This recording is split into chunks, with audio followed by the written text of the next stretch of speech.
ได้ที่ Facebook ถนนดนตรีเรายังเป็นนักเดินทางกระทรวงการคลังเตรียมเสนอคณะรัฐมนตรีปรับเกณฑ์คัดกรองบัตรสวัสดิการแห่งรัฐ 14 กรกฎาคมนี้ยืนยันต้องการช่วยเหลือผู้เดือดร้อนทุกรายนายวินิตวิเศษสุวรรณภูมิผู้อำนวยการสำนักงานเศรษฐกิจการคลังหรือสสค.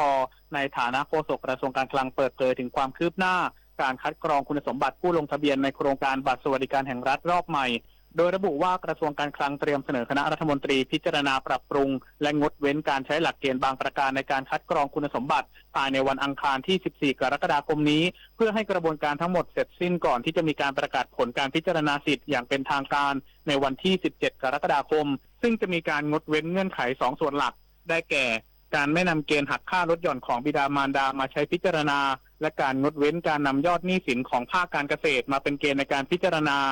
ซึ่งภายหลังการประกาศผลในวันที่ 17 กรกฎาคมระบบจะแจ้งรายละเอียดให้ผู้สมัครทราบว่าตนเองไม่ผ่านการพิจารณาในเกณฑ์ใดพร้อมทั้งเปิดโอกาสให้ผู้ที่ไม่ผ่านเกณฑ์สามารถยื่นเรื่องขอทบทวนสิทธิ์ได้กระทรวงการคลังยืนยันจะให้ผู้เดือดร้อนทุกรายได้รับการช่วยเหลือซึ่งหากเกินกรอบวงเงินงบประมาณที่ตั้งไว้กระทรวงการคลังจะต้องไปหารือกับสำนักงบประมาณเพื่อหาแนวทางการบริหารจัดการในส่วนนี้ต่อไปปฏิพล สัทธพรหมารายงานผู้ว่าราชการกรุงเทพมหานครเดินหน้าขับเคลื่อนการทำงาน100วันแรกพร้อมแปลงนโยบาย261เรื่องสู่การปฏิบัติจริงควบคู่กับแก้ไขปัญหาทุจริตคอร์รัปชันนายชัชชาติ สิทธิพันธ์ผู้ว่าราชการกรุงเทพมหานครแถลงนโยบายพร้อมเปิดตัวคณะทำงานภายหลังเข้ารับตำแหน่งผู้ว่าราชการกรุงเทพมหานครอย่างเป็นทางการในวันนี้มีตำแหน่งสำคัญคือรองผู้ว่าราชการกรุงเทพมหานคร4คนประกอบด้วยนายวิษณุทรัพย์สมพลนางสาวทวิดากมลเวชนายสานนท์หวังสร้างบุญและนายพรพรหมวิกิตเศรษฐ์โดยนายชัชชาติได้กล่าวถึงนโยบายที่จะเร่งขับเคลื่อน100วันแรกคือการแปลงนโยบาย261ข้อมาสู่แผนปฏิบัติงานให้แล้วเสร็จมีตัวชี้วัดที่ชัดเจนเพื่อส่งต่อให้ข้าราชการและบุคลากรกว่า 70,000 คนขับเคลื่อนโครงการต่อเช่นปัญหาโรงขยะอ่อนนุชการทุจริตคอร์รัปชันนอมินีทุนสีเทาต่างชาติย้ำว่าให้ความสำคัญกับการแก้ไขปัญหาทุจริตคอร์รัปชันเป็นลำดับแรกและต้องการผลักดันให้เป็นวาระแห่งชาติยืนยันว่าระบบการโยกย้ายจะไม่มีประเด็นเรื่องการซื้อขายตำแหน่งมาเกี่ยวข้องอย่างแน่นอนขณะเดียวกันยังพร้อมร่วมงานกับสมาชิกสภากรุงเทพมหานครทุกคนทุกพรรคโดยเฉพาะว่าที่ประธานสภากรุงเทพมหานครที่คาดว่าจะมาจากพรรคประชาชนพร้อมยิ้มรับกับประเด็นอาถรรพ์ที่ว่าผู้ว่าราชการกรุงเทพมหานครที่ดำรงตำแหน่งสมัยที่2ทั้ง3คนอยู่ไม่ครบวาระโดยระบุว่าต้องทำหน้าที่ให้ดีที่สุดและจะพยายามล้างอาถรรพ์ให้สำเร็จปริญญวิทย์เปี่ยมสมบูรณ์รายงานกระทรวงอุตสาหกรรมสั่งปิดโรงน้ำแข็งสุพรรณบุรีชั่วคราวจากเหตุแอมโมเนียรั่วพร้อมกำชับผู้ประกอบการเฝ้าระวังจุดเสี่ยงนายวราวุฒิศิลปะอาชารัฐมนตรีว่าการกระทรวงอุตสาหกรรมลงพื้นที่ตรวจสอบเหตุแอมโมเนียรั่วไหล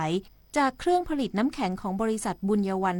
2019จำกัดในพื้นที่อำเภอเดิมบางนางบวชจังหวัดสุพรรณบุรีโดยระบุว่าแม้เหตุการณ์ดังกล่าวจะส่งผลกระทบให้มีนักเรียนในรัศมี1กิโลเมตรเกิดอาการระคายเคืองทางเดินหายใจแต่โชคดีที่ไม่มีผู้ได้รับบาดเจ็บรุนแรงเบื้องต้นได้สั่งระงับการประกอบกิจการชั่วคราวตามพระราชบัญญัติโรงงานพุทธศักราช 2535 แล้วจนกว่าจะดำเนินการปรับปรุงแก้ไข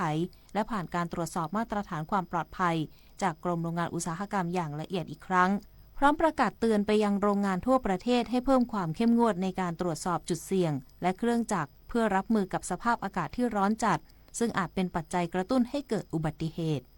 ปิดไฟปิดแอร์เมื่อไม่ใช้ช่วยประหยัดค่าไฟลดการใช้พลังงาน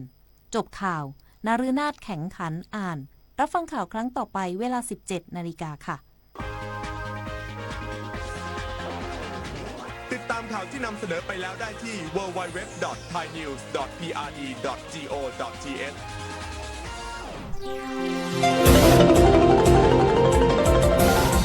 วิทยุแห่งประเทศไทยให้ความรู้คู่ความสุข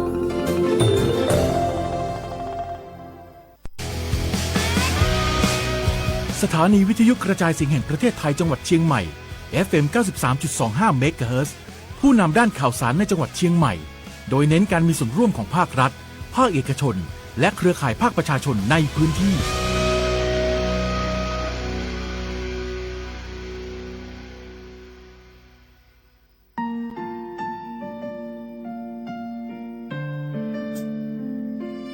ขอนอ อมเกล้าวถวายอาลัย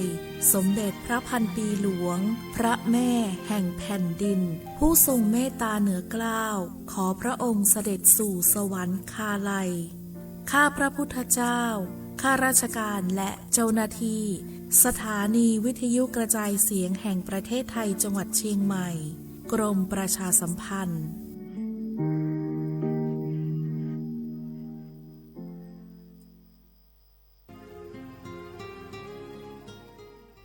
This is a moment of profound grief for the Kingdom of Thailand.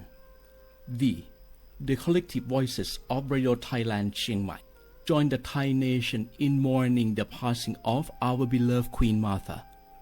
Her Majesty Queen Sirikit. Her life was a testament to the unwavering service, grace, and deep love for the Thai people. Our humble condolences and thoughts are with His Majesty the King, the royal family, and all the Thai people during this deeply sorrowful time. We will remember her forever.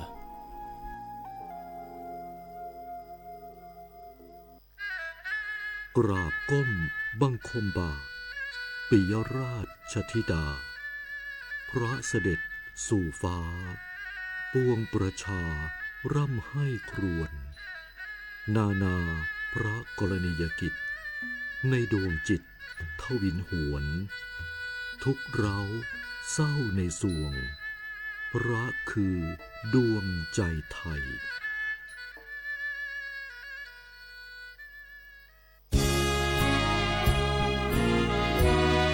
พระบารมีปกเกล้าเพื่อปวงชนชาวไทยจากพระราชกรณียกิจนานับประการที่พระบาทสมเด็จพระเจ้าอยู่หัวและพระบรมวงศานุวงศ์ทรงทุ่มเทพระวรกายทรงงานอย่างไม่เหน็ดเหนื่อยเพื่อประโยชน์สุขของประสบนิกร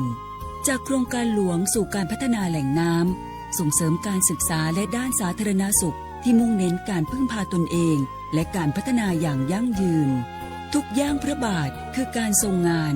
ทุกพระราชดำริคือพลังแห่งการพัฒนาเพราะประชาชนคือหัวใจของแผ่นดินร่วมเสริมสร้างความรักในสถาบันหลักของชาติโดยสำนักงานประชาสัมพันธ์ที่ 3 กรมประชาสัมพันธ์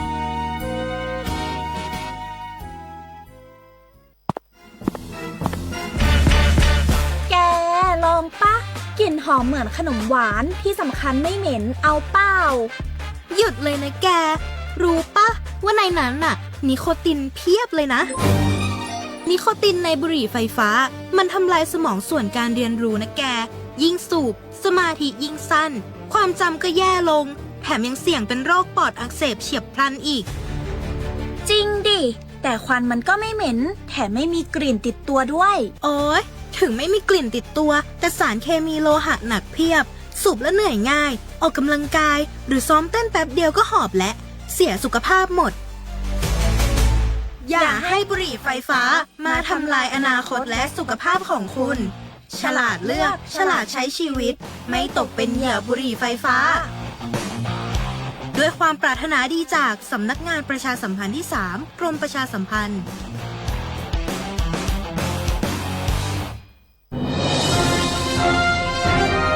ขับรถมีน้ำใจรักษาวินัยจราจรคุณกำลังฟังรายการจราจรเพื่อชุมชนทางสถานีวิทยุกระจายเสียงแห่งประเทศไทยจังหวัดเชียงใหม่ FM 93.25 เมกะเฮิรตซ์ทุกวันจันทร์ถึงวันศุกร์ 16:10 น. ถึง 17:00 น.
ฟังทุกท่านนะคะเข้าสู่ในช่วงเวลาของรายการวิทยุจราจรเพื่อชุมชนโดยตำรวจภูธรภาค 5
นิยมวิทยาภาคเหนือค่ะ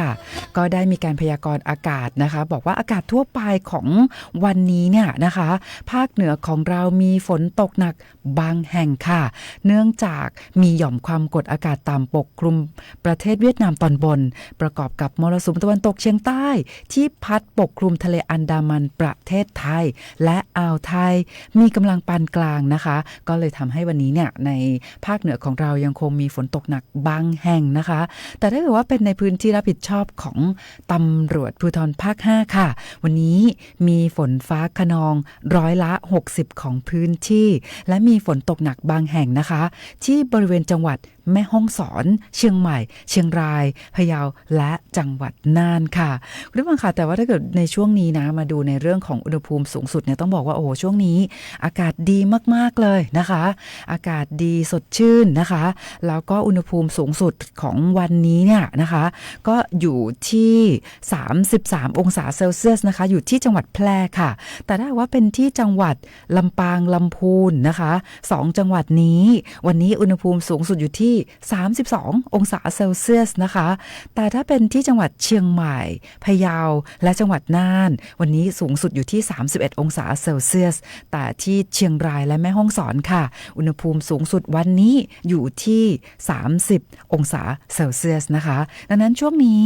มีฝนตกต่อเนื่องทุกๆวันเลยนะคะดังนั้นในเรื่องของการขับขี่ที่ปลอดภัยเชื่อว่าคุณผู้ฟังพี่น้องประชาชนมีการเตรียมความพร้อมเรียบร้อยแล้วไม่ว่าจะเป็นในเรื่องของระบบรถนะคะสมรรถภาพของรถเนี่ยโอ้โหเชื่อว่าคุณผู้ฟังพี่น้องประชาชนเนี่ยเตรียมแล้วไม่ว่าจะเป็นที่ปัดน้ำฝนพร้อมใช้งานนะคะไฟหน้าไฟเลี้ยวไฟท้ายนะคะระบบในเรื่องของเบรกยางล้อโอ้โหเชื่อว่าคุณผู้ฟังเตรียมพร้อมแล้วล่ะช่วงนี้แล้วก็ในเรื่องของการใช้ความระมัดระวังในการขับรถก็เช่นกันนะคะก็เชื่อว่าทุกท่านนะคะใช้ความระมัดระวังอย่างเต็มที่นะคะก็ซึ่งทางตำรวจภูธรภาค 5นะคะและหน่วยงานในสังกัดเราก็เป็นห่วงเป็นใยอยากให้ทุกท่านนะคะเดินทางด้วยความปลอดภัยในทุกๆวันตลอด365วันด้วยนะคะแล้วก็เดี๋ยวอีกสักครู่นึงนะคะเราก็จะมีการโทรศัพท์ไปสัมภาษณ์ท่านผู้กำกับการสถานีตำรวจภูธรแม่อายจังหวัดเชียงใหม่ด้วยนะคะก็เพราะว่ามีการ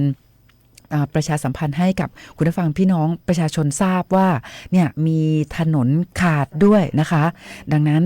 ก็เราก็จะไปฟังข้อมูลนะคะจากท่านพันตำรวจเอกพงษ์ทัศน์นะคะพงศทัศน์เจริญปิชยาพงศ์นะคะผู้กำกับการสถานีตำรวจภูธรแม่อายจังหวัดเชียงใหม่สวัสดีค่ะครับสวัสดีครับผมพันตำรวจเอกพงษ์ทัศน์เจริญปิชยาพงศ์ผู้กำกับแม่อายครับผมครับ ค่ะผู้กำกับแม่อายค่ะก็ทราบว่าวันนี้เนี่ยนะคะ9 กรกฎาคม 2569 นะคะมีรายงานถนนขาดในพื้นที่รับผิดชอบของสถานีตำรวจภูธรแม่อายจังหวัดเชียงใหม่ด้วยอยากให้ท่านผู้กำกับพงษ์ทัศน์นะคะได้พูดคุยเรื่องนี้ด้วยค่ะครับก็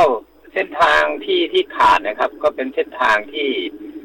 เข้าไปนะครับเป็นทางหลวงชนบทนะครับเข้าไปที่บ้าน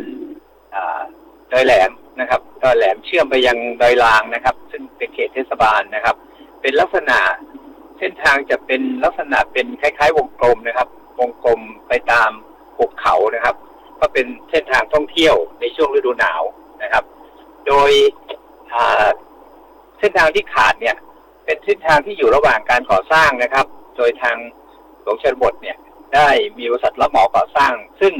กำหนดการเสร็จของผู้รับเหมาเนี่ยจะแล้วเสร็จในวันที่9 สิงหาคมที่จะถึงนี้นะครับแต่บังเอิญว่าช่วงเนี้ยมีฝนตกลงมาแล้วก็ทำให้ช่วงที่ก่อสร้างเนี่ยถนนที่ก่อสร้างนี่ทำให้น้ำเซาะแล้วก็ขาดนะครับขาดแล้วก็ยังใช้เส้นทางไม่ได้ครับช่วงนี้ครับค่ะดังนั้นนะคะก็เลยต้องประชาสัมพันธ์ให้พี่น้องประชาชนที่อาจจะไปใช้เส้นทางดังกล่าวเนี่ยรับทราบว่าตอนนี้ถนนเส้นทางดังกล่าวเนี่ยนะคะยังใช้การไม่ได้นะคะผู้กำกับยังใช้การไม่ได้ครับแต่ว่าก็ยังมีทางเลี่ยงนะครับเป็นทางเลือกก็คือด้วยความที่ถนนเป็นเหมือนเส้นวงกลมนะครับเราสามารถใช้มาทางดอยลางนะครับเชื่อมออกมาทางกิ่วหุงนะครับออกมาทางไทยรัฐวิทยานะครับทางใกล้ๆกับทางโรงพยาบาลแม่อายได้นะครับอีกเส้นหนึ่งครับเป็นทางเลี่ยงนะครับเป็นทางเลือกอีกทางหนึ่งครับโดยเส้นทางที่พูดถึงเนี่ยจะเข้ามาจากโรงเรียนแม่อายวิทยาคมนะครับจากเส้นทางสายหลัก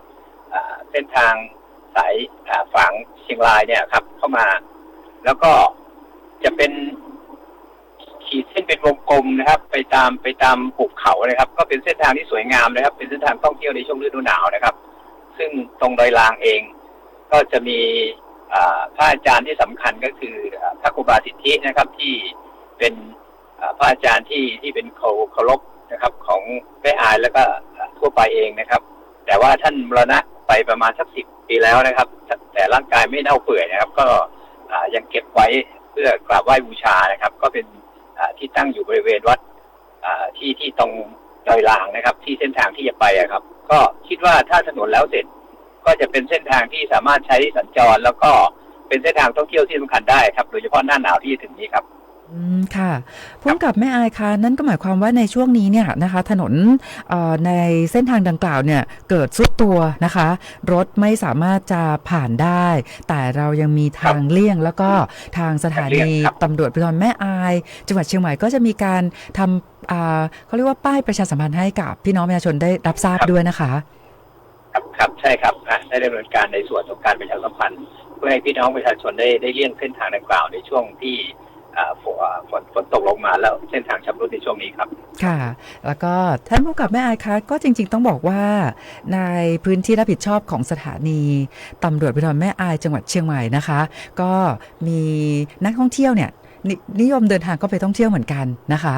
อยากให้ทางท่านผู้กำกับแนะนำสถานที่ท่องเที่ยวเพิ่มเติมเผื่อว่าคุณผู้ฟังพี่น้องประชาชนอาจจะขอไปเที่ยวในช่วงวันเสาร์อาทิตย์นี้ค่ะถ้าเป็นเสาร์อาทิตย์นะครับโดยปกติเนี่ยนะครับในช่วงหน้าฝนนี้ก็จะมีความสวยงามนะครับในที่เป็นภูเขานะครับเนื่องจากของเรานี่จะเป็นทุ่งนาและภูเขานะครับเส้นทางนะครับก็สามารถไปเที่ยวที่วัดท่าตอนนะครับซึ่งเป็นวัดที่มีความสำคัญนะครับเป็นวัดของเจ้าคณะจังหวัดนะครับที่ท่านประจำอยู่ด้วยนะครับนอกจากนี้ก็ยังมีร้านกาแฟนะครับมีไร่หอมแผ่นดินนะครับซึ่งเป็นที่ทางผ่านระหว่างแม่อายไปเชียงรายด้วยครับเป็นจุดพักแล้วก็มีคนนิยมไปใช้บริการค่อนข้างเยอะนะครับในช่วงวันหยุดครับเป็นข้อมูลครับ น่าสนใจนะคะ ก็มีวัดท่าตอนนะคะอำเภอแม่อายจังหวัดเชียงใหม่ที่อยากจะเชิญชวนคุณผู้ฟังพี่น้องประชาชนนะคะ ไปทำบุญนะคะที่วัดด้วย แล้วก็มีร้านกาแฟสวยๆมีวิวธรรมชาติในช่วงนี้ที่ท่านผู้กำกับการสถานีตำรวจภูธรแม่อายบอกว่าช่วงนี้เป็นช่วงฤดูฝนโอ้โหสีเขียวสดใสสดชื่นเลยใช่ไหมคะครับสวยมากครับมีเมฆมีหมอกครับลอยนะครับตรงดอยพระห่มปกที่จะมองเห็นชัดเจนจากไม่อายเลยครับโอ้น่าสนใจมากเลยค่ะซึ่งก็เป็นช่วงหน้าหนาวก็จะเป็นจุดดูดอกพญาเสือโคร่งที่สำคัญด้วยครับที่สวยมากครับที่ตรงดอยพระห่มปกนะครับก็เป็นทางขึ้นผ่านมาจากจุดที่มีปัญหาในช่วงนี้ครับก็คาดว่าหากมีการก่อสร้างแล้วเสร็จตรงนี้ก็จะเป็นจุดสำคัญที่จะสามารถเชื่อมในการท่องเที่ยวในช่วงหน้าหนาวที่จะถึงนี้ครับโหนะคะก็เดี๋ยวเชื่อว่าคุณผู้ฟังพี่น้องประชาชนนะคะเตรียมตัวละนะคะอยากจะไปสัมผัสนะคะธรรมชาติที่สวยงามในพื้นที่รับผิดชอบของสถานีตำรวจภูธรแม่อายจังหวัดเชียงใหม่ด้วยท่านผู้กำกับคะแล้วการเดินทางไปจากตัวเมืองนะคะไปอำเภอแม่อายมีเส้นทางช่วงไหนบ้างคะที่อยากจะให้ข้อมูลกับคุณผู้ฟังพี่น้องประชาชนว่าจะต้องใช้ความระมัดระวังในการขับรถเป็นพิเศษค่ะครับก็ของเราจะเป็นเส้นทางเดียวกับไปอำเภอฝางนะครับก็ไปทางแม่แตงนะครับแม่แตงเชียงดาวนะครับเชียงดาวแล้วก็ไปชัยปราการแล้วก็ฝางแล้วก็ไปถึงแม่อายโดยเฉพาะเส้นทางที่มีความคดเคี้ยวนะครับโดยเฉพาะฤดูฝนต้องใช้ความระวังมากที่สุดก็ระหว่างเชียงดาวถึงชัยปราการนะครับตรงห้วยโทเนี่ยจะเป็นเส้นทางที่ปราบเซียนนะครับมีสถานการณ์จะมีเรื่องของน้ำบ่านะครับตลอดเวลาเหมือนกันนะครับช่วงนี้คงต้องระมัดระวังเป็นพิเศษครับโดยเฉพาะช่วงนี้มีฝนตกอยู่ตลอดครับหากใช้บริการในเส้นทางนี้ก็คงต้องระวังในช่วงนี้ครับค่ะก็ใช้ความระมัดระวังแล้วก็ไม่ขับรถเร็วอันนี้ก็จะทำให้เดินทางด้วยความปลอดภัยนะคะครับยินดีรับใช้นะครับค่ะตอนนี้พุ่งกับแม่อายมีอะไรฝากคุณผู้ฟังช่วงท้ายนี้สั้นๆเชิญได้เลยค่ะก็ในช่วงฤดูฝนก็ขอให้ขับขี่รถด้วยความระมัดระวังนะครับมันตรวจสภาพรถให้มีความพร้อมในการขับขี่โดยเฉพาะเส้นทางที่ผ่านไปในจังหวัดเชียงใหม่เราเองก็มีเป็นภูเขาค่อนข้างเยอะนะครับจำเป็นต้องใช้ความระมัดระวังมากเป็นพิเศษนะครับตรวจสอบสภาพรถและคนขับก็ขอให้มีสภาพร่างกายที่สมบูรณ์พร้อมที่จะขับขี่เพื่อการท่องเที่ยวนะครับในช่วงฤดูฝนก็เป็นอีกฤดูหนึ่งที่น่าท่องเที่ยวครับเรียนเชิญครับค่ะวันนี้นะคะต้องขอบคุณมากๆเลยค่ะพันตำรวจเอกพงษ์ทัศน์เจริญปรีชยาพงศ์นะคะผู้กำกับการสถานีตำรวจภูธรแม่อายจังหวัดเชียงใหม่ขอบคุณมากๆค่ะครับยินดีครับสวัสดีค่ะค่ะคุณผู้ฟังค่ะก็ฟังท่านผู้กำกับการสถานีตำรวจภูธรแม่อายจังหวัดเชียงใหม่นะคะให้ข้อมูลคุณผู้ฟังแล้วว่ามีในเรื่องของถนนขาดนะคะแต่ทางสถานีตำรวจภูธรแม่อายจังหวัดเชียงใหม่ก็ได้มีการทำป้ายประชาสัมพันธ์นะคะให้พี่น้องประชาชนที่จะ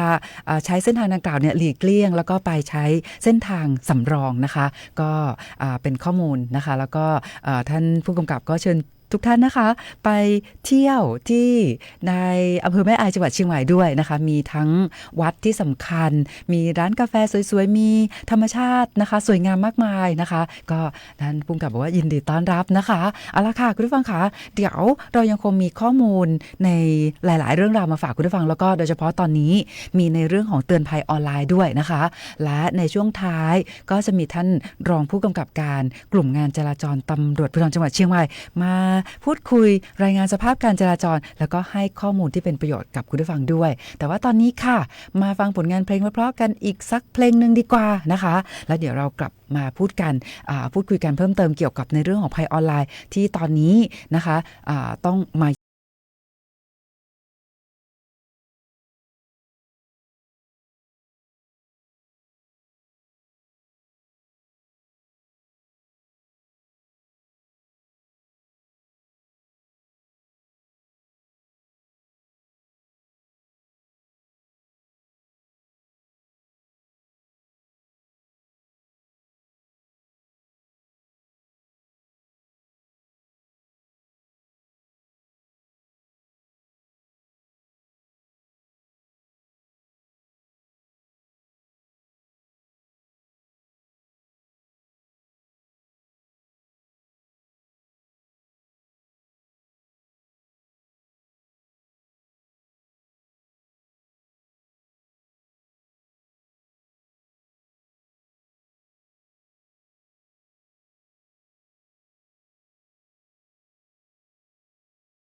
คุณผู้ฟังค่ะกับอีกหนึ่งเพลงนะคะที่นำมาฝากคุณผู้ฟังนะคะกับเพลงที่ชื่อว่าไม่อยากให้เธอไว้ใจค่ะเพราะว่าเราไม่อยากให้คุณผู้ฟังนะคะไปไว้ใจมิจฉาชีพนะคะตอนนี้เนี่ยต้องนำเรียนให้กับคุณผู้ฟังพี่น้องประชาชนนะคะได้ทราบข้อมูลว่ามิจฉาชีพเนี่ยนะคะมีการปลอมเว็บไซต์นะคะดังนั้นคุณผู้ฟังพี่น้องประชาชนที่ช้อปปิ้งออนไลน์นะคะก็ต้องบอกว่าตอนนี้ต้องระวังนะคะเนื่องจากว่ามิจฉาชีพตอนนี้ล่าสุดนะคะไปปลอมเว็บไซต์ของห้างโลตัสนะคะซึ่งต้องบอกว่าเวลาที่หลายท่านเนี่ยนิยมช้อปปิ้งออนไลน์นะคะก็อาจจะไปเข้าเว็บไซต์ของlotus.com นะคะก็ไปช้อปปิ้งกันเนาะนะคะแต่ปรากฏว่ามิจฉาชีพตอนนี้ค่ะเขาทำเว็บไซต์ได้เหมือนของจริงมากๆเลยนะคะแล้วคุณผู้ฟังต้องระวังนะมีคนส่งลิงก์นะคะแล้วเราดูหน้าตานะอ้าวทำไมเป็นเหมือนของห้างโลตัสเลยอะนะคะแล้วก็มีการโฆษณานะคะขายสินค้าคราวนี้ที่ต้องสังเกตในเรื่องนี้ก็คือว่าราคาสินค้านะคะที่มิจฉาชีพเขาปลอมเนี่ยโอ้โหราคาถูกเกินจริงค่ะนะคะอันนี้เป็นหนึ่งข้อสังเกตละนะคะซึ่งในเว็บไซต์ปลอมนะคะเขาก็เรียนแบบเหมือนกับโอ้โหของโลตัสของจริงเลยนะคะแต่สิ่งที่เป็นข้อสังเกตก็คือว่าราคาสินค้าเนี่ยโอ้โหถูกเกินจริงคุณผู้ฟังคะอย่างเช่นมิจฉาชีพเนี่ยก็เอาภาพสินค้ามาโชว์เนาะนะคะแล้วก็บอกว่าเนี่ยไข่ไก่นะ90ฟองราคาจริง363 บาทแต่นะคะลดราคา90เหลือ99 บาทข้าว15กิโลราคาจริงเนี่ย585นะคะแต่ลดราคาเหลือ99 บาทนะคะอะไรอีกนะคะเนี่ยเป็นนม UHT นะคะเป็นลังเลยอะนะคะราคาเต็มเนี่ย527ลดราคาเหลือ99 บาทโอ้โหอันนี้มันเป็นไปไม่ได้เลยนะคะอันนี้คือข้อสังเกตที่1ละแล้วก็ชื่อค่ะเพราะว่าเว็บไซต์ที่เขาทำปลอมเนี่ยนะคะอย่างเช่นถ้าเป็นเว็บไซต์จริงของLotus เนี่ยเขาก็จะเป็น www.lotus นะคะซึ่งมี s 2ตัวนะคะแล้วก็ .com แต่ปรากฏว่าถ้าเป็นของมิจฉาชีพโอ้โหชื่อยาวๆเลยค่ะนะคะก็จะใช้ชื่อโอ้โหเป็นภาษาอังกฤษนี่แหละแต่ว่าผสมตัวอักษรผสมอักษรโอ้โหนะคะอันนี้ต้องบอกว่าเวลาที่เราได้รับลิงก์นะคะอาจจะมีการป๊อปอัพขึ้นมาเพราะมิจฉาชีพเนี่ยอาจจะไปยิงแอดก็ได้นะคะหรือมีคนส่ง forward มานะคะอันนี้เราต้องดูให้ดีก่อนค่ะเพราะว่าก่อนที่เราจะไปช้อปปิ้งเนาะโอ้โหรูปร่างหน้าตาเนี่ยเหมือนของห้างโลตัสจริงๆเลยนะคะแต่เขาก็จะมีการลดราคาที่ราคาถูกเป็นพิเศษนะคะโอ้จากราคาเต็ม500 กว่าบาททั้งนั้นเลยในหลายๆรายการแต่ลดราคาเหลือ99 บาทอันนี้มันถูกเกินจริงไปไหมนะคะข้อสังเกตแรกแล้วก็ดังนั้นก่อนที่คุณผู้ฟังพี่น้องประชาชนนะจะช้อปปิ้งเนี่ยต้องดูก่อนนะคะว่าเว็บไซต์ที่เราเข้าไปเนี่ยนะคะเขาใช้ชื่ออะไรนะคะอย่างเช่นใช้ตัวใหญ่ๆเลยเนาะนะคะบอกว่า Lotus แต่ถ้าหากว่าเราไปดูชื่อเว็บไซต์ไม่ได้เป็นชื่อ lotus.com อันนี้ก็ต้องบอกว่าใช้ในการตรวจสอบด้วยนะเพราะว่าไม่เพียงแต่เป็นที่มิจฉาชีพปลอมเว็บไซต์ของ Lotus เท่านั้นอาจจะเป็นเว็บไซต์ของห้างอื่นๆด้วยนะคะดังนั้นเราต้องตรวจสอบเสียเวลาเช็คนิดนึงนะคะเพราะว่าเขาทำได้เหมือนมากๆเลยค่ะเหมือนเรานะคะให้เราเนี่ยสั่งซื้อสินค้าเนาะชำระเงินมีโอ้โหเรียนแบบของจริงหมดเลยแต่ข้อสังเกตคือชื่อเว็บไซต์ไม่ถูกต้องดังนั้นเมื่อเราเข้าไปดูก่อนที่เราจะสั่งซื้อสินค้านะคะไม่ว่าจะเป็นห้างสรรพสินค้าใดก็ตามที่เขามีการช้อปปิ้งออนไลน์ผ่านเว็บไซต์นะคะที่เป็น Official เนี่ยก็จะเป็นชื่อที่ตรงกับชื่อห้างนั้นๆนะคะอย่างเช่นตอนนี้เนี่ยที่มิจฉาชีพปลอมก็คือปลอมเว็บไซต์ของLotus นะคะซึ่งถ้าเป็นของจริงเนี่ยถ้าเราดูนะคะชื่อเว็บไซต์ก็จะเป็น www.lotus นะคะก็มี s 2ตัวเนาะ .com นะคะแต่ของปลอมเนี่ยชื่อยาวๆค่ะแล้วก็มีทั้งอักษรภาษาอังกฤษผสมกับตัวเลขอะไรแบบเนี้ยนะคะอันนี้คือข้อสังเกตแล้วก็ราคาสินค้าที่ถูกเกินจริงนะคะเกินจริงไปมากๆอันนี้ต้องมาย้ำเตือนตอนนี้ดังนั้นตอนนี้คุณผู้ฟังท่านไหนนะได้รับลิงก์เนาะแล้วก็เป็นชื่อของ Lotus นะคะอันนี้ต้องดูก่อนนะถ้าหากว่าเป็นของจริงนะคะเขาก็จะเป็น www.lotus นะคะ lotus.com แต่ถ้าเกิดว่าเป็นชื่อเว็บไซต์ชื่อยาวๆนะคะมีอักษรภาษาอังกฤษผสมตัวเลขด้วยแล้วก็ไม่ตรงกับชื่อห้างเนี่ยอันนี้ก็สันนิษฐานไว้ก่อนได้เลยว่าเป็นเว็บไซต์ปลอมที่มิจฉาชีพเนี่ยทำเลียนแบบขึ้นนะคะถ้าหากว่ามีผู้ไปเผลอกดสั่งซื้อสินค้าก็ต้องบอกว่ามิจฉาชีพเนี่ยนะคะไม่มีสินค้าอยู่จริงตั้งแต่แรกนะคะก็จะหลอกให้เราโอนเงินนะคะเมื่อโอนเงินไปก็ไม่ได้รับสินค้าอันนี้ก็เป็นการแจ้งเตือนภัยให้กับคุณผู้ฟังพี่น้องประชาชนเพราะว่าตอนนี้เนี่ยในเรื่องนี้นะคะท่านพลตำรวจตรีธวัชชัยพงศ์วิวัฒนชัยท่านรองผู้บัญชาการตำรวจภูธรภาค 5ซึ่งท่านรับผิดชอบศูนย์ปราบปรามอาชญากรรมทางเทคโนโลยีสารสนเทศของตำรวจภูธรภาค 5นะคะก็แจ้งเตือนมาแล้วตอนนี้เราก็มีการทำแผ่นประชาสัมพันธ์เนี่ยนะคะผ่านพี่น้องสื่อมวลชนช่วยกระจายข่าวให้คุณผู้ฟังพี่น้องประชาชนเนี่ยนะคะได้ทราบข้อมูลว่าเนี่ยมีการปลอมเว็บไซต์นะคะแล้วก็เรียนแบบเหมือนทุกอย่างเลยแต่ข้อสังเกตก็คือชื่อเว็บไซต์เนี่ยไม่ตรงนะคะไม่ตรงกับชื่อห้างเป็นชื่อยาวๆเลยเนาะแล้วก็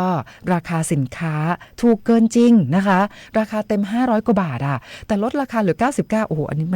มันเกินจริงไปละนะคะอันนี้ก็จะเป็นในเรื่องของมิจฉาชีพนะคะพยายามในทุกหลากหลายวิธีที่จะหลอกลวงพี่น้องประชาชนนะคะเอาละค่ะคุณผู้ฟังคะก่อนที่เราจะไปพูดคุยในเรื่องราวอื่นต่อนะคะเรามาสัมภาษณ์ท่านรองผู้กำกับการกลุ่มงานจราจรตำรวจภูธรจังหวัดเชียงใหม่กันดีกว่าสวัสดีค่ะครับผมสวัสดีครับผู้ดำเนินรายการและท่านผู้ฟังทุกท่านนะครับผมพันตำรวจโทสุนทร อินทรคำรองผู้กำกับกลุ่มงานจราจรตำรวจภูธรจังหวัดเชียงใหม่ครับค่ะยินดีต้อนรับท่านรองสุนทรนะคะท่านรองสุนทรค่ะวันนี้วันพฤหัสบดีที่9กรกฎาคม2569นะคะในตัวเมืองเชียงใหม่ครึ้มๆนะคะอาจจะมีฝนตกเล็กน้อยสภาพการจราจรเป็นยังไงบ้างค่ะก็วันนี้ช่วงเช้าช่วงเย็นนะครับก็มีฝนตกในพื้นที่ของอำเภอเมืองจังหวัดเชียงใหม่นะฮะก็ทำให้ผู้ใช้รถใช้ถนนนำรถยนต์มาเป็นยานพาหนะในการสัญจรนะฮะก็ทำให้มีการจราจรหนาแน่นในถนนสายต่างๆในตัวเมืองเชียงใหม่ครับค่ะแล้วถนนเส้นอื่นๆเป็นยังไงบ้างคะในช่วงเวลานี้ด้วยค่ะครับก็ช่วงเวลานี้ก็ถนนสายหลักๆก็สถานศึกษากำลังเลิกนะฮะก็ทำให้มีการจราจรหนาแน่นไม่ว่าจะเป็นเส้นแก้วนวรัตน์นะฮะที่มีโรงเรียนปิ้น โรงเรียนดารานะฮะก็ทำให้มีการจราจรหนาแน่นสายมหิดลก็เป็นวารีกับมงฟอร์ดนะฮะที่มีการจราจรหนาแน่นสายบุญเรืองฤทธิ์สายบุญเล็กก็มีการจราจรหนาแน่นนะครับเพราะว่ามีโรงเรียนวัฒโนที่ช่วงนี้กำลังเลิกครับสายแก้วนวรัตน์ช่วงเย็นก็จะมีการสายห้วยแก้วครับช่วงเย็นก็จะมีการจราจรหนาแน่นแต่ช่วงเช้านี้ก็ไม่ค่อยหนาแน่นเท่าไหร่ในส่วนของสายห้วยแก้วนะครับก็จะเป็นช่วงเย็นที่มีการจราจรหนาแน่นครับค่ะท่านรองสุนทรคะการทำงานของเจ้าหน้าที่ตำรวจจราจรนะคะกลุ่มงานจราจรตำรวจภูธรจังหวัดเชียงใหม่ก่อนที่จะเป็นช่วงเวลาเลิกเรียนเลิกงานนะคะก็จะมีเขาเรียกว่าเป็นชุดเคลื่อนที่หรือเปล่าคะเคลื่อนที่เร็วชุดออกไปตรวจที่ว่ามีผู้ที่จอดรถในพื้นที่ห้ามจอดแล้วก็จะมีการประชาสัมพันธ์ให้เคลื่อนย้ายรถอันนี้ยังมีอยู่ใช่ไหมคะมีอยู่ครับเพราะว่าในถนนสายต่างๆเนี่ยอย่างที่เคยนำเรียนให้ทราบนะครับว่าเราจะมีป้ายห้ามจอดตลอดเวลาป้ายห้ามจอดวันคู่วันขี้ป้ายห้ามจอดในชั่วโมงเร่งด่วนนะที่เรากวดขันในชั่วโมงเร่งด่วนก็ในช่วงเช้าก็ตั้งแต่ 6 โมงถึงประมาณ 9 โมงช่วงเย็นก็ประมาณ 15:00 ถึง 18:00 อันนี้ที่เราจะมีการกวดขันรถที่จอดในเส้นทางต่างๆนะฮะก็จะมีป้ายห้ามจอดอยู่อันนี้ก็ต้องตรวจสอบเป็นปกติทุกวันถ้าหลังชั่วโมงเร่งด่วนเราก็จะตรวจสอบในเรื่องของห้ามจอดวันคู่วันขี้หรือว่าห้ามจอดตลอดเวลานะฮะในถนนบางสายอันนี้ก็จะเป็นในส่วนของเวรบริการที่ดำเนินการแต่ในชั่วโมงเร่งด่วนนี้เราจะมีเจ้าที่ตำรวจจราจรประจำอยู่ทุกจุดนะฮะในตามหน้าสถานศึกษาหรือว่าทางร่วมแยกต่างๆนะฮะจราจรนี่จะทำงานทุกวันครับท่านผู้กำกับครับ ค่ะดังนั้นนะคะการที่ทางเจ้าหน้าที่ตำรวจจราจรเนี่ยมีการกวดขันนะคะประชาสัมพันธ์ขอให้พี่น้องประชาชนเนี่ยนะคะเคลื่อนย้ายรถก็เพราะว่าเป็นในช่วงชั่วโมงเร่งด่วนเนี่ยปริมาณรถเยอะนะคะแล้วก็ถ้าหากว่าเป็นในช่วงนี้ที่มีฝนตกเนี่ยคุณพ่อคุณแม่ผู้ปกครองก็เปลี่ยนจากการใช้รถจักรยานยนต์มาเป็นรถยนต์เพิ่มมากขึ้นด้วยก็ทำให้ปริมาณรถเนี่ยมีเพิ่มมากขึ้นนะคะท่านรองสุนทรมีเพิ่มมากขึ้นแล้วก็ทำอย่างเมื่อวานก็มีโอกาสได้ไปร่วมประชุมกับอนุกรรมการจราจรทางบกของจังหวัดเชียงใหม่ที่มีท่านรองผู้ว่าเป็นประธานก็มีหลายหน่วยงานที่เข้าร่วมประชุมก็เรื่องเกี่ยวกับถนนหนทางในทางแก้ไขปัญหาต่างๆของหน่วยงานที่เกี่ยวข้องนะครับก็อย่างที่เราทราบกันว่าถนนหนทางต่างๆก็มีหลายหน่วยงานที่เกี่ยวข้องที่ดำเนินการในส่วนนี้อยู่ไม่ว่าจะเป็นเทศบาลนครเชียงใหม่แขวงการทางที่1ที่2นะฮะแล้วก็เป็นเรื่องของทางหลวงชนบทขนส่งนะครับก็มีหลายๆหน่วยงานที่มาเกี่ยวกับการแก้ไขปัญหาการจราจรในตัวเมืองเชียงใหม่ในส่วนของกลุ่มงานจราจรตำรวจจังหวัดเชียงใหม่ที่ได้นำเสนอในแนวทางการแก้ไขปัญหาก็มีถนนนิมมานนะอันนี้ก็มีทางท่านผู้กำกับกลุ่มงานจราจรท่านมนัสชัยอินเทือนนะฮะก็ไปชี้แจงเกี่ยวกับถนนนิมมานแล้วก็ที่หลักๆในส่วนที่ผมรับผิดชอบก็เป็นถนนสายมหิดลนะฮะหน้าโรงเรียนบาลีมงฟอร์ดมัธยมนะฮะที่มีการจราจรหนาแน่นก็มีการนำเสนอในแนวทางในการแก้ไขปัญหาไปนะฮะในส่วนของถนนมหิดลแล้วก็มีมาตรการต่างๆนะฮะในส่วนของกลุ่มงานจราจรก็เรื่องของการห้ามรถบรรทุกเข้าในชั่วโมงเร่งด่วนอันนี้เราก็มีการกวดขันอยู่ตลอดเพราะว่ารถบรรทุกค่อนข้างจะเคลื่อนตัวช้าแล้วก็มีขนาดใหญ่ก็ทำให้เกิดปัญหาด้านการจราจรเราก็จะห้ามเข้าในชั่วโมงเร่งด่วนในส่วนของสถานศึกษาก็อย่างวารีเชียงใหม่ที่มีประเด็นในช่วงก่อนวันนี้เราก็ดำเนินการประสานกับสถานศึกษาในส่วนของวารีเชียงใหม่ก็ได้รับความร่วมมือจากทางสถานศึกษาเป็นอย่างดีในการจัดระบบการเดินรถด้านในให้สัมพันธ์กับด้านนอกมีการเพิ่มบุคลากรของโรงเรียนไม่ว่าจะเป็นอาสาจราจรที่ทางโรงเรียนจัดมาเพิ่มอีกสองท่านนะฮะแล้วก็มีบุคลากรของโรงเรียนที่มาช่วยในกลุ่มงานจราจรในการอำนวยความสะดวกด้านการจราจรมีการห้ามจอดด้านหน้าสถานศึกษานะฮะก็ทำให้การเคลื่อนตัวของรถในช่วงหลังๆดีขึ้นนะฮะในส่วนของโรงเรียนบาลีโรงเรียนมงฟอร์ดแล้วก็มีการประสานกับสถานศึกษาโรงเรียนมงฟอร์ดจะมีทางเข้า2ทางนะฮะทางด้านมหิดลแล้วก็ทางเลียบรถไฟก็มีอาสาจราจรแล้วก็ในส่วนของกลุ่มงานจราจรแล้วก็บุคลากรของโรงเรียนในการอำนวยความสะดวกด้านการจราจรก็ทำให้การจราจรเคลื่อนตัวดีขึ้นครับในช่วงหลังๆครับค่ะก็ต้องชื่นชมนะคะทางกลุ่มงานจราจรตำรวจภูธรจังหวัดเชียงใหม่นะคะมีการแก้ไขปัญหานะคะในเรื่องของสภาพการจราจรในชั่วโมงเร่งด่วนแล้วก็มีการนำเอาระบบเทคโนโลยีมาเพิ่มประสิทธิภาพในการทำงานด้วยใช้โดรนด้วยใช่ไหมคะครับตรงนี้ก็ทางผู้กำกับกลุ่มงานจราจรก็ใช้โดรนที่ได้รับแจกจากในภูธรจังหวัดเชียงใหม่นะฮะในส่วนของสภ.แล้วก็กลุ่มงานจราจรในส่วนของงานจราจรก็จะใช้ในเรื่องการอำนวยความสะดวกด้านการจราจรเป็นหลักนะฮะในเรื่องของถ้าเรามีภาพมุมสูงแล้วก็จะเห็นในภาพมุมกว้างได้ก็ทางผู้กำกับก็จะเป็นคนสั่งการนะฮะในภาพมุมกว้างว่าตรงจุดไหนบ้างชี้เป้าว่างว่ามีรถจอดตรงจุดไหนบางทีเราอยู่ตรงจุดเรามองไม่เห็นในระยะมุมกว้างนะฮะก็เห็นเฉพาะตามแยกแต่ทางด้านผู้กำกับกลุ่มงานจราจรก็จะใช้โดรนบินแล้วก็แจ้งข้อมูลทางวิทยุสื่อสารให้เจ้าที่ที่อยู่ใกล้เคียงนะฮะออกไปกวดขันในรถที่จอดกีดขวางว่าให้แจ้งให้เคลื่อนย้ายประชาสัมพันธ์ให้เคลื่อนย้ายก็ทำให้การทำงานสะดวกมากยิ่งขึ้นครับผมสุดยอดมากๆเลยนะคะก็ทำให้ในเรื่องของการปฏิบัติหน้าที่นะคะของเจ้าหน้าที่ตำรวจจราจรกลุ่มงานจราจรตำรวจภูธรจังหวัดเชียงใหม่นะคะแล้วก็มีการประสานงานกับสถานีตำรวจปริมณฑลด้วยนะคะเพื่อส่งต่อการจราจรนะคะครับก็ปริมณฑลตัวนี้ที่เราประสานบ่อยๆก็จะเป็นแยกแม่ข่าวนะเป็นของสันแพงสันทรายนะฮะที่เรามีประสานกันอย่างต่อเนื่องก็อย่างที่เคยนำเรียนว่าตอนนี้มันมีกิจการที่ว่าขยายความรับผิดชอบของกลุ่มงานจราจรไปปริมณฑลนะฮะแต่ว่าเราไม่สามารถดำเนินการได้ตอนนี้เราก็ใช้วิธีประสานกับสภ.ข้างเคียงนะฮะในการระบายการจราจรก็อย่างที่เราทราบว่าพี่น้องประชาชนส่วนมากจะอาศัยอยู่นอกเมืองช่วงเช้าก็จะเข้าในเมืองช่วงเย็นก็จะออกเมืองอันนี้มันก็ต้องมีการประสานการปฏิบัติมันจะทำเฉพาะของกลุ่มงานจราจรไม่ได้มันก็ต้องมีการประสานของปริมณฑลในการระบายการจราจรครับ ก็ถือว่าทำงานกันอย่างเป็นระบบเป็นทีมนะคะ เพื่อให้การอำนวยความสะดวกด้านการจราจรให้กับพี่น้องประชาชนนะคะในจังหวัดเชียงใหม่เนี่ยเป็นไปอย่างมีประสิทธิภาพด้วยถ้ารองสุนทรมีข้อมูลอะไรเพิ่มเติมในช่วงท้ายนี้เชิญได้เลยค่ะก็ฝากประชาสัมพันธ์นะครับจุดซ่อมสร้างก็ตอนนี้ก็จะมีที่แยกลมโชคมาถึงแยกฟ้าห้ามช่วงนี้เป็นขาเข้านะฮะก็จะเหลือช่องจราจรน้อยลงนะฮะก็ขอให้วางแผนในการเดินทางนิดนึงเมื่อวานก็มีเรื่องของแขวงที่เขาร่วมประชุมด้วยก็ได้ชี้แจงถึงจุดที่จะดำเนินการต่างๆในส่วนของหน่วยงานที่เกี่ยวข้องไม่ว่าจะเป็นแขวงเชียงใหม่ที่1ที่2นะฮะแล้วก็ทางหลวงชนบทว่าจุดซ่อมสร้างไปตรงไหนบ้างกันนี้ก็ได้ประสานกับกลุ่มงานจราจรแล้วก็วางแผนในการจัดระบบการจราจรนะก็อนุกรรมการจราจรทางบกของจังหวัดเชียงใหม่ก็มีท่านผู้ว่าเป็นประธานนะฮะแต่เมื่อวานนี้ก็จะเป็นท่านรองผู้ว่านะครับเป็นประธานในการประชุมก็มีหน่วยงานที่เกี่ยวข้องเกี่ยวกับถนนหนทางต่างๆเข้ามาร่วมประชุมนะฮะเรื่องของขนส่งสาธารณะนะฮะอันนี้ก็อยากให้เป็นทางเลือกนะครับเพื่อจะลดปริมาณรถในพื้นที่การจราจรนะฮะถ้าเป็นไปได้ก็จะทำให้การจราจรคล่องตัวดีขึ้นครับผมอีกเรื่องหนึ่งที่อยากฝากประชาชนก็เรื่องของการจอดฝ่าฝืนที่เรามีการกวดขันอยู่ทุกวันนี้นะการบังคับใช้กฎหมายอันนี้ก็จะเป็นปัญหาหลักที่ทำให้เกิดปัญหาด้านการจราจรนะการจอดกีดขวางในจุดต่างๆนะไม่ว่าจะเป็นชั่วโมงเร่งด่วนหรือห้ามจอดวันคู่ที่อันนี้ก็ขอฝากประชาชนพี่น้องประชาชนนะก็ขอให้จอดให้ตรงป้ายนะก็จะช่วยแก้ไขปัญหาในส่วนของจราจรได้ครับผมค่ะวันนี้นะคะได้ข้อมูลที่เป็นประโยชน์มากๆเลยนะคะต้องขอบคุณค่ะพันตำรวจโทสุนทรอินใจคำท่านรองผู้กำกับการกลุ่มงานจราจรตำรวจภูธรจังหวัดเชียงใหม่นะคะขอบคุณมากๆค่ะครับผมสวัสดีครับค่ะสวัสดีค่ะค่ะคุณผู้ฟังคะก็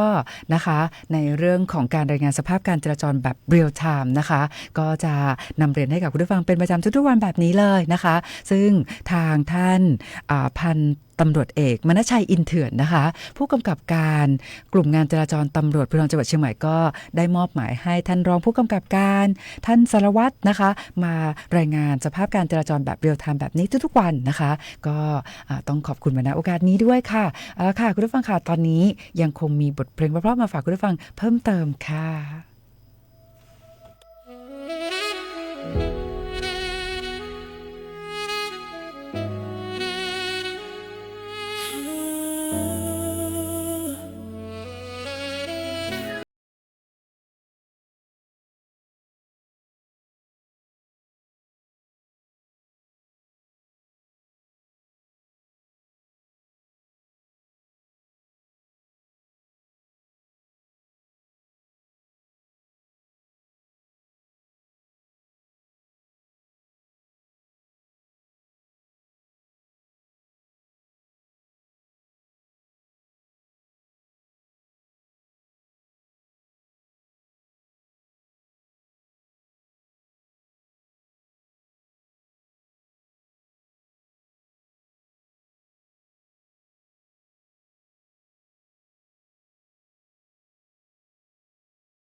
คุณผู้ฟังค่ะกับบทเพลงเพราะๆอีกหนึ่งเพลงที่นำมาฝากคุณผู้ฟังนะคะคุณผู้ฟังค่ะก็ต้องนำเรียนให้กับคุณผู้ฟังว่าเดี๋ยววันพรุ่งนี้วันศุกร์นะเป็นวันแห่งความสุขเราก็จะมีกิจกรรมให้คุณผู้ฟังได้ร่วมสนุกในรายการด้วยนะคะ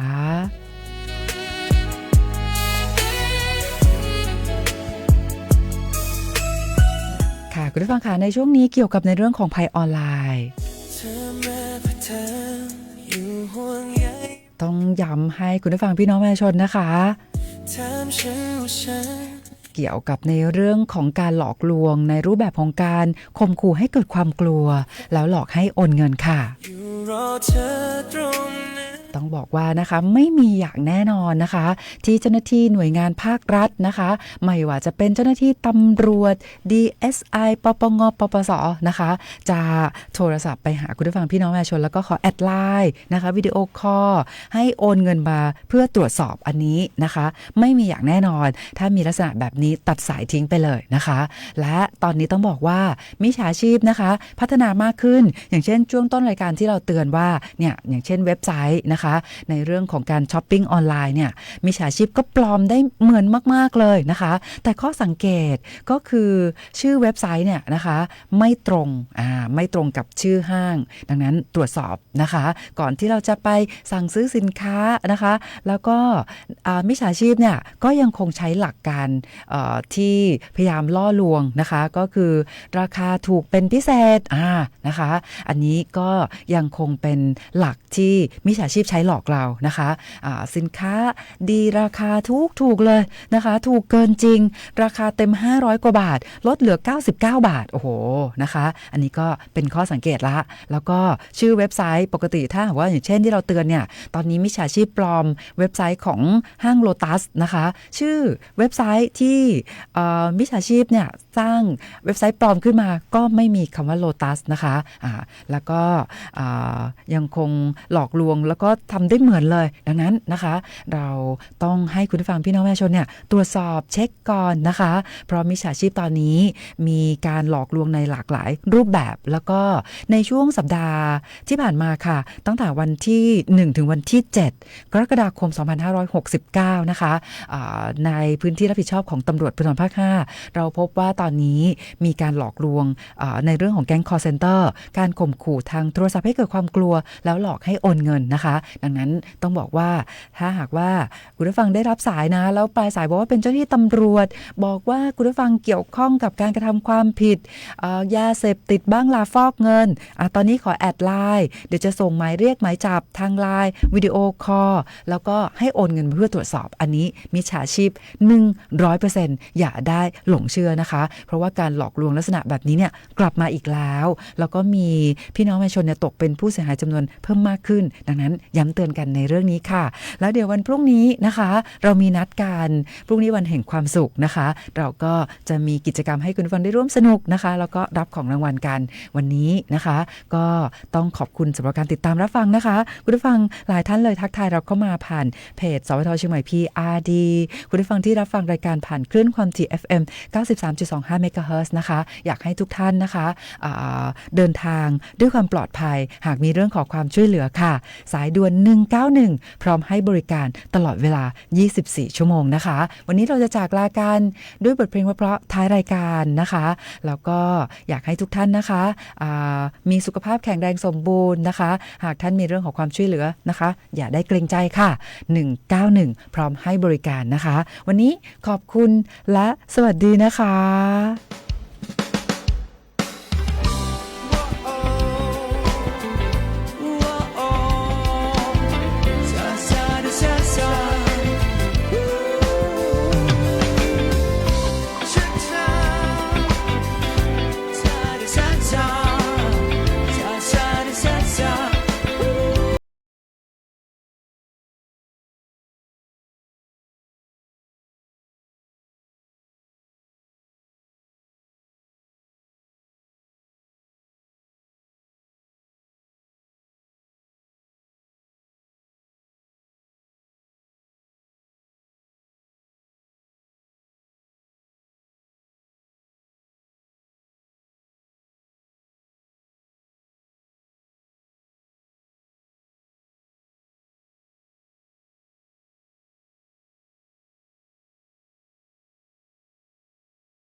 ถานีวิทยุกระจายเสียงแห่งประเทศไทยและเครือข่ายทั่วประเทศเสนอข่าว